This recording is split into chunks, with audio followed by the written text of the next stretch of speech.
10वीच्या इंग्रजीच्या पेपरमध्ये जर ग्रामरचे तुम्हाला 8 पैकी 8 मार्क मिळवायचे असेल तर हे टॉपिक करून जा. व्हिडिओ आपल्या मुलांना पाठवा, मित्रांना पाठवा, सेव्ह करून ठेवा, कारण पुढचे व्हिडिओ सुद्धा तुम्हाला भेटणार आहे. लक्षात घ्या, सगळ्यात पहिला आहे नॉट ऑनली बटल्स. तुम्हाला माहिती आहे अँड काढून नॉट ऑनली बटल्स यूज करायचं. त्यानंतर यूज एबल टू आणि अनेबल टू. तुम्हाला माहिती आहे कॅन आणि कुड काढायचं, त्याच्या बदल्यात एबल टू आणि अनेबल टू यूज करायचं आपल्याला. Make it negative or positive without changing meaning. बघा, निगेटिव्ह किंवा पॉझिटिव्ह करायचं. For example I am good, तर याचं करायचं तुम्हाला आय एम नॉट बॅड, म्हणजे अपोजिट वर्ड तुम्हाला यूज करायचं. हे तुम्हाला माहिती आहे क्वेश्चन टॅग तर खूप वेळा विचारलेलं आहे.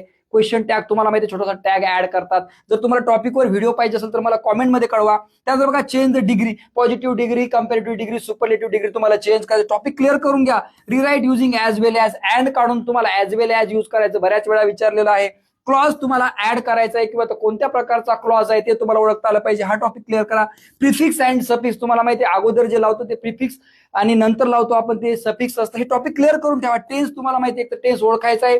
फॉर्म्युले तुमच्या पाठ असतील किंवा एका टेन्स मधून दुसऱ्या टेन्स मध्ये तुम्हाला कन्वर्ट करायचं आहे. त्यानंतरचा टॉपिक आहे इन्फिनिटिव्ह. इन्फिनिटिव्ह म्हणजे काय, व्हर्बला जर टू लागलं तर त्याला इन्फिनिटिव्ह म्हणतात, ते बाहेर काढतात. बऱ्याच वेळा म्हणतात फाइंड द इन्फिनिटिव्ह, ते टू वाला बाहेर काढायचं. नंतर मग ऍक्टिव्ह वाईज, पॅसिव्ह वाईज. लक्षात घ्या, जर सब्जेक्टनं सेंटेन्सची सुरुवात झाली तर ऍक्टिव्ह वाईज, ऑब्जेक्टनं झाली तर पॅसिव्ह वाईज. तुम्हाला माहिती टॉपिक क्लिअर करून ठेवा. Frame WH question. WH question तुम्हाला तयार करायचं, याचा अर्थ हाऊ, व्हेन, वेअर हे वापरून तुम्हाला क्वेश्चन तयार करता येईल. त्यानंतर मेटिक एक्सक्लेमेटरी सेंटेन्स तयार करायचे हाऊ आणि व्हॉटचा यूज करून, किंवा एक्सक्लेमेटरी सेंटेन्स ओळखायचे हे या चिन्हानुसार. त्यानंतर डायरेक्ट आणि इनडायरेक्ट स्पीच तुम्हाला माहिती आहे कम्प्लीट करून ठेवा. त्यानंतर व्हर्बल क्वेश्चन हे यस नो टाईप क्वेश्चन असतात, हे हेल्पिंग वर्ब न सुरू झालेले असतात, हे तुम्हाला माहिती आहे. डिटर्मिनन्स तुम्हाला माहिती आहे, क्लिअर करून ठेवा. त्यानंतर दो आणि अल्दो तुम्हाला यूज करायचं आहे, हे सुद्धा तुम्हाला माहिती आहे. त्यानंतर पार्ट्स ऑफ स्पीच, जे आपले 8 पार्ट ऑफ स्पीच आहे, नाउन प्रोनाउन पासून ते कंजक्शन पर्यंत, हे सगळे पार्ट करून ठेवा. एवढे टॉपिक जर तुम्ही केले तर 8 पैकी 8 मार्क तुम्हाला 100% पडणार आहे.